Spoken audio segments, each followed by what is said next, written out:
Question number 7 को solve करते हैं। क्वेश्चन नंबर 7 आपको नजर आ रहा है 16a4 minus 97 a square b square plus 81 b4। ठीक है, एक तो आपको नजर आ रहा है यहाँ पे अब माइनस वाला फार्मूला स्टार्ट हो गया। दूसरा आपको एक चीज़ मैं बताऊं कि मैंने आपसे कहा था कि जो मिडिल टर्म मौजूद होगी तो हम उसी मिडिल टर्म को माइनस करेंगे। ठीक है, लेकिन यहाँ पर हम ऐसा नहीं कर सकते। उसकी वजह यह है कि ये जो मिडिल टर्म हमारे पास मौजूद है, अगर हम फार्मूले के हिसाब से देखें तो ये हमारे पास फर्स्ट टर्म और लास्ट टर्म के रूट के प्रोडक्ट के बराबर नहीं है। पिछले सवालात में वो बराबर होती थी, इसीलिए हम उसी को माइनस करते थे। तो हम इसको फार्मूले में A square minus 2ab plus B square का फार्मूला बना के चेक करते हैं कि इसका मिडिल टर्म जो ओरिजिनल है वो क्या बन रहा है। ठीक है, तो 16a4 हमारे पास बराबर होगा 4a स्क्वायर का स्क्वायर। ठीक है, ये हमारे पास a की वैल्यू आ गई माइनस 2a की वैल्यू हमारे पास जो आ गई है वो लिखते हैं 4a स्क्वायर। ठीक है, और प्लस b की वैल्यू हम यहाँ पर लिखते हैं 2ab लिखना होता है, तो b की वैल्यू की जगह मैं खाली छोड़ देता हूँ। प्लस 81 b4 से हमारे पास b की वैल्यू हासिल हो जाती है, तो 9 9 ज़ा 81 होता है, और b स्क्वायर का अगर मैं स्क्वायर ले लूँ तो b4 होता है। ठीक है, अब ये वाली वैल्यू मैंने कहाँ लिखनी है, ये वाली वैल्यू मैंने यहाँ लिखनी है b की जगह, तो ये हो जाएगा 9b स्क्वायर। ठीक है, तो आप अगर गौर करें तो हमारे पास अगर हम 2 4 और 9 को मल्टीप्लाई करें, ठीक है, 2 4 ज़ा 8 होता है और 8 9 ज़ा 72 होता है।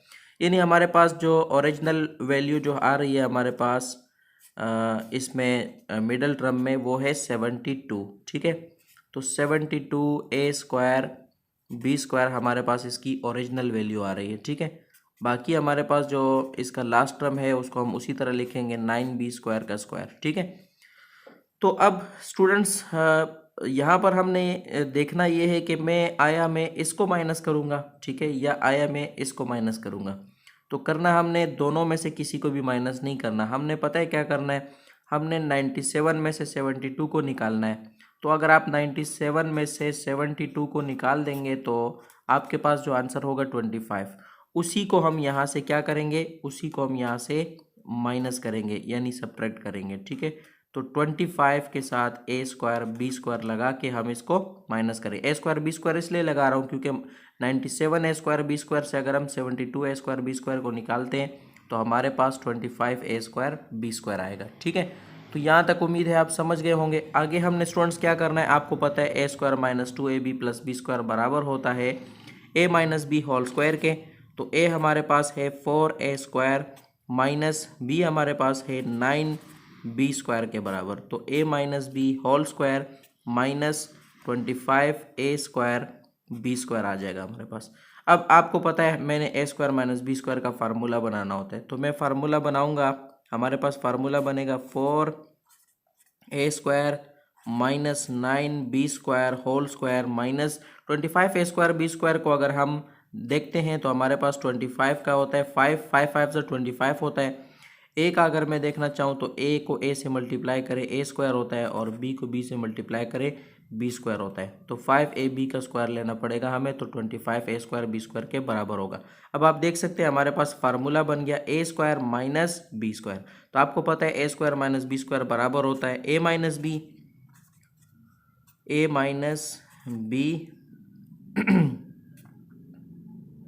b हमारे पास है 5ab के बराबर, तो ये हो गया हमारे पास a माइनस बी, और अब मैं लिखूंगा a plus b. 4a square minus 9b square, ये a हो गया, और प्लस b।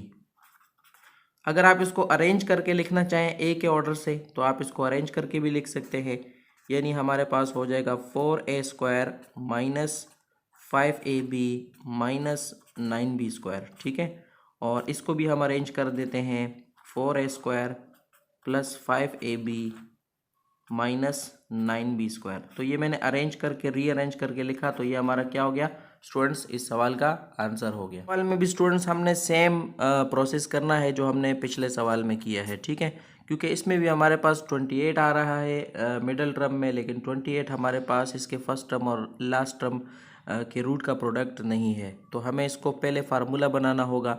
फार्मूला मैं कैसे बनाऊंगा, 9x4 आपको पता है 9 का 3 लिख सकते हैं और x4 का स्क्वायर लिख सकते हैं। ये हमारे पास हो जाएगा a स्क्वायर माइनस आपको पता है 2ab बनाना है, तो a हमारे पास आ चुका है, ए हमारे पास है 3x² और बी की जगह मैं खाली छोड़ के पहले मैं यहाँ पर बी की वैल्यू इसके लास्ट टर्म से बना लेता हूँ। तो 16z4 आपको पता है 16 की जगह हम 4 लिख सकते हैं, 4 4 16 होता है, और z4 की जगह हम z² का स्क्वायर ले सकते हैं। तो हमारे पास बी की वैल्यू आ गई जो मैं यहाँ पर लिख सकता हूँ 4z²। ठीक है, अब स्टूडेंट्स आपको पता है इसका हमारे पास जो मिडल टर्म बन रहा है वो 2 3 6 है और 6 4 24 है। ठीक है, तो हमारे पास इसका जो ओरिजिनल मिडल टर्म हमारे पास आ रहा है वो हमारे पास 24 x² z² आ रहा है। ठीक है, प्लस लास्ट टर्म को हम उसी तरह लिखेंगे 4z² का स्क्वायर। तो अब यहाँ पर हमने देखना है कि मैं इसको यहाँ माइनस करूँ या इसको माइनस करूँ। तो पिछले सवाल की तरह हमने करना है, हमने इन दोनों में से एक को भी माइनस नहीं करना, बल्कि हमने 28x² z² में से 24x² z² को निकालना है और उसको यहाँ माइनस करना है। तो आपको पता है 28 में से 24 निकालते हैं तो हमारे पास क्या आ जाएगा, -4x² z² आ जाएगा यहाँ पर। ठीक है, तो ये बहुत सिंपल था। अब हमने क्या करना है, a² - 2ab + b² का फार्मूला है, बराबर होता है a - b होल स्क्वायर के। तो a हमारे पास है 3x² माइनस b हमारे पास है 4z²। ठीक है, a - b होल स्क्वायर बन गया हमारे पास। ठीक है, माइनस इसमें से हम 4x² z² को माइनस करेंगे। ठीक है, अब स्टूडेंट्स इसको अगर हम मज़ीद सिंप्लीफाई करें तो हमारे पास आ जाएगा 3x² माइनस 4z² और माइनस यहाँ पे देखिए 4x² z² है। अगर मैं 2xz का स्क्वायर लेता हूँ तो हमारे पास ये बनता है 4x² z²। ठीक है, अब ये फार्मूला बन रहा है हमारे पास a² - b² का। ठीक है, तो a² - b² बराबर होता है a - b a + b के। तो मैं इसको लिख लेता हूँ a - b और a + b। 3x² - 4z² ये हमारे पास a है और प्लस b हमारे पास है 2xz। ठीक है, तो ये हमारे पास स्टूडेंट्स अगर हम इसको अरेंज करके लिखना चाहें x के लिहाज से तो हमारे पास ये इस तरह भी हम लिख सकते हैं 3x² - 2xz - 4z²। ठीक है, और इसको भी अगर हम x के लिहाज से अरेंज करके लिखना चाहें तो हमारे पास आ जाएगा 3x² + 2xz - 4z²। ठीक है, तो स्टूडेंट्स ये हमारा इस सवाल का आंसर हो गया। क्वेश्चन नंबर 9 को सॉल्व करते हैं। क्वेश्चन नंबर 9 है x² - y² - z² - 2yz + x + y + z। तो स्टूडेंट्स कॉम्प्लिकेटेड सवाल है, लेकिन हम अगर इसमें थोड़ा सा देखें, यहाँ पर देखें हमारे पास 2yz नज़र आ रहा है, जिससे ये साबित हो रहा है कि इसमें हमारे पास 2ab का फार्मूला मौजूद है। तो ये 2yz दरअसल कौन कौन सी चीज़ों का प्रोडक्ट है, इसमें आप देख सकते हैं 2 के साथ y और z है, यानी हमारे पास yz और 2yz ये तीनों मिलकर फार्मूला बना सकते हैं। तो अगर हम इसमें से यहाँ पर माइनस को कॉमन ले लेते हैं तो ये तीनों फार्मूले की शक्ल में हो सकते हैं। मैं यहाँ से कॉमन ले रहा हूँ माइनस को कॉमन लेने से जो y² है माइनस में था ये प्लस में हो जाएगा। ठीक है, इसी तरह -z² ये भी हमारे पास प्लस में हो जाएगा, +z² बन जाएगा, और ये -2yz ये भी हमारे पास हो जाएगा +2yz। ठीक है, तो स्टूडेंट्स आप देख सकते हैं हमारे पास a² + b² + 2ab का फार्मूला बन गया।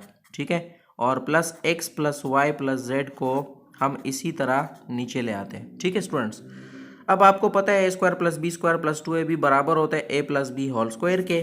तो हम सिंपल वही काम करेंगे। देखें हमारे पास a और b की जगह y और z है, तो हम यहाँ पर ले लेते हैं y + z होल स्क्वायर। ठीक है, जैसे a² + b² + 2ab बराबर होता है a + b होल स्क्वायर के, तो इसी तरह y² + z² + 2yz बराबर होगा y + z होल स्क्वायर के। ठीक है, प्लस x + y + z को हम उसी तरह नीचे ले आते हैं। ठीक है, अब आप देख सकते हैं हमारे पास यहाँ पर x² है। अगर मैं इसको मज़ीद सिंप्लीफाई करूँ तो ये हमारे पास इस तरह हो जाएगा, x का स्क्वायर हो जाएगा माइनस y + z अपनी जगह पर आएगा। ठीक है, होल स्क्वायर, और इसमें आप देखें हमारे पास अगर हम कुछ कॉमन लेना चाहें तो इसमें से हम 1 को कॉमन ले सकते हैं। तो 1 को हम कॉमन ले लेंगे तो हमारे पास दोबारा 1 को कॉमन लेने के बावजूद भी हमारे पास यहाँ पर x plus Y plus Z ही रहेगा, ठीक है, क्योंकि 1 आपको पता है जिस चीज़ से भी मल्टीप्लाई होता है वही चीज़ आती है, ठीक है।